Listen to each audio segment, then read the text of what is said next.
It was fantastic. There's something about the quality of Miranda that holds a space and evokes the best from the speaker.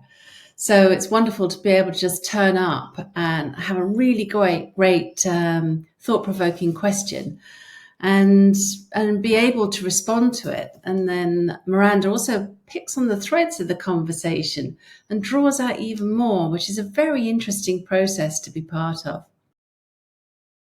The one that comes to mind is really drawing out the difference and the distinctiveness in the work and approach that I stand for, which is an emergent approach to team coaching. And the whole word, emergent, evokes something that's a little bit ephemeral, a bit ethereal. It's perhaps intangible, a little hard to get hold of. And by exploring it a bit more deeply, Miranda helped me articulate what that's really about and why it's important, why it matters, and the difference that taking an emergent approach can take. In any one conversation with an individual or with a team, there's a lot of content shared and a lot of words, and somehow we're sifting through the words to find what's important and what's significant as opposed to what's just content.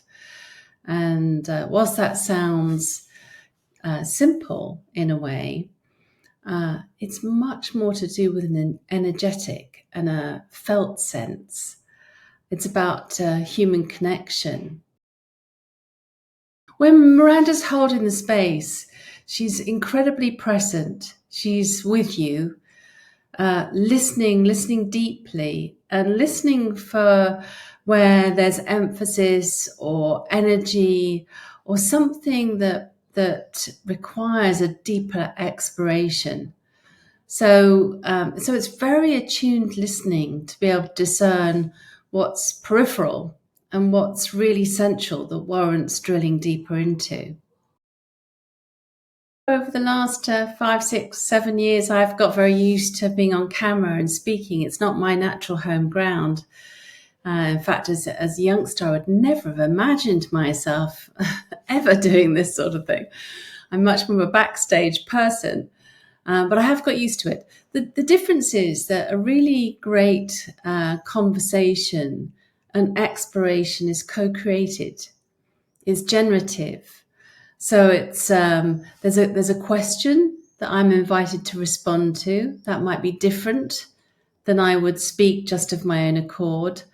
And then it's what curiosity that brings up in Miranda and what she wants to clarify. And of course, in asking another question, it enables me to go deeper and perhaps to touch into places that I might not have delved into, or to clarify my thoughts on something that I may not have articulated. So it's more relational, more dynamic, more generative.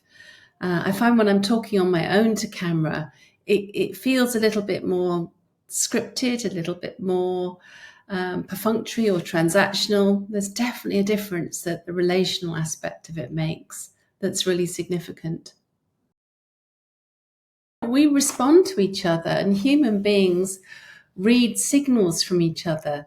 So if someone's emphasizing enthusiasm, interest, giving you that sense of tell me more in a non-judgmental, encouraging way that shows genuine curiosity, it really helps the speaker to unfold more. And whilst we could imagine that's like an everyday conversation, of course it's not. It's so far removed from everyday conversations, which often end up with a speaker saying something and then the responder saying, oh yeah, in my life I've had this, and it goes off at a different tangent rather than deepening it for the thinker and for the speaker. So that encouragement, that way of holding the space, the way of bringing energy forward, really helps the conversation to be more generative. It's more human. Real and raw is more human. It's how we converse. People in real life don't read from scripts. I have reviewed the videos that we have used on or some of the ones on YouTube, and I've reviewed the videos and clips that we've used in newsletters and on various LinkedIn posts and things like that. So they, whether I like it or not, they fall into my inbox. And I get to see them. I haven't sat through and reviewed all the videos, partly because I'm not sure what purpose that would serve. It's there, it's done, it's out there. I've said what I wanted to say. We've had the exchange. What would I be trying to do by reviewing it? And in a way, that's the art of emergence, is not trying to control what's wanting to come forward, but allowing that, surrendering to that, and then seeing where it takes you. So I think the risk of me going back, at least in a microscopic detail, through every video, might bring forth a more critical eye, or I wish I'd said this, or I should have said that. I don't know what value that would add, really. I think this body of content is going to support Team Coaching Studio going forward in a very human way. You know, I write a column in a magazine, I write a lot of articles, and do various live speaking events. But in general, everyday communication, you know, LinkedIn, newsletters, this sort of thing, the written word can sometimes be a bit dry, and people often don't find they can afford the time or give the time to really read into something. But I do find that people watch videos, and I think it's the human element of that when someone's speaking, you can feel it more. You can feel the authenticity, the truth or conviction with which they speak. It's easier to tell when you're being told a story that doesn't quite ring true about someone's practice, or when they've learned something cognitively and are just sharing the words, rather than it's something that's really embodied and that they're able to live. And I think that discernment is really important for people. What's the authenticity of this person I'm speaking to? How real are they?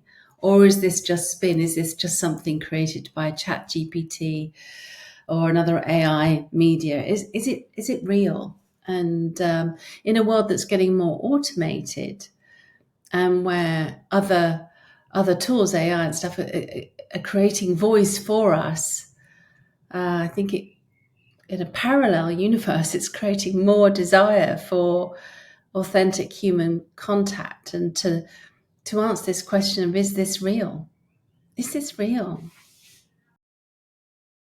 My closing reflection is, because it's something to be experienced. Don't approach the idea in a transactional or linear way.